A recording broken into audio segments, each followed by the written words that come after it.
Hi, Round Lake families. I'm Jen Cooper Wells, Social Emotional Learning and Student Development Coordinator for the district. How are you doing? How's your summer routines? How's music? Let's talk about rest. How much rest do you really give yourself in any given day, in any given week? There's 7 types of rest that we all can benefit from. So one is your physical rest. So that's if you're waking up and you feel tired, you haven't slept enough. So you might need to build in a 10-minute nap. You might need to just take time to take deep breaths. You might need to practice relaxation or maybe even stretching techniques. Sometimes your body lets you know that it's tired and it just needs time to rest.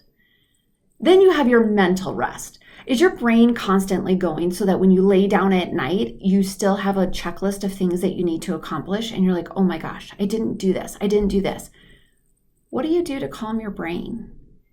Do you listen to music? Do you sit in silence?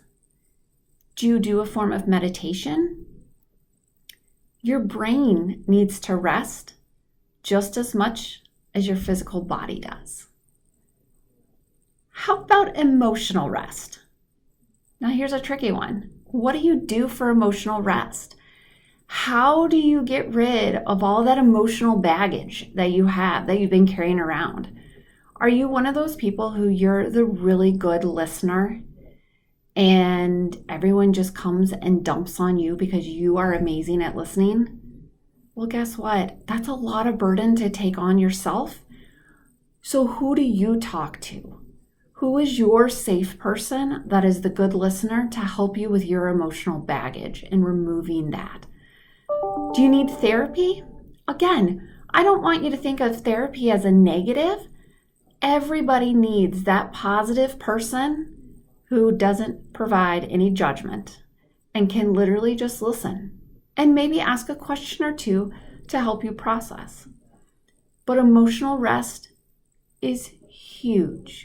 What are you doing for your emotional rest? Social rest.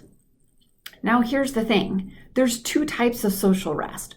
One, is it catching up with an old friend and just talking because you haven't seen them for so long and you just need to catch up?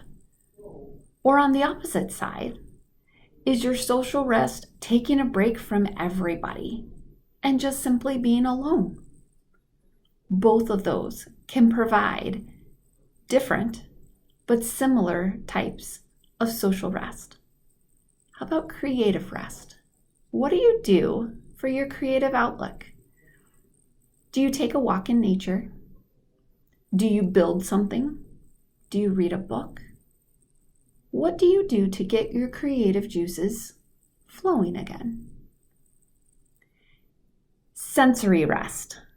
This is the one I personally struggle with the most.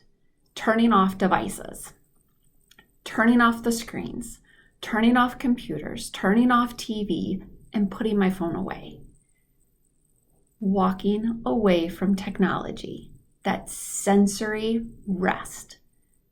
We have to make sure that we're doing that.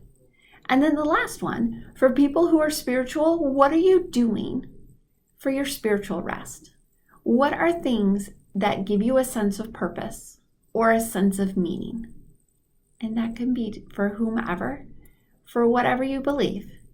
But what gives you your sense of purpose?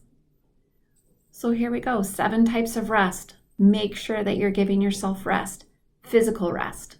Do you need more naps? Do you need stretching? Do you need breathing? Mental rest. How do you shut your brain down? Emotional rest. How do you get rid of the emotional baggage that you carry on your shoulders every day? Social rest. Do you need a person to talk to, or do you need to step away from everybody and just be alone? Creative rest. What do you do to get those creative juices going? Sensory rest. How do you walk away from all of devices and technology? And then the last one is the spiritual rest. What is your purpose and sense of meaning? So figure out what type of rest you need this week. and I will see you next week.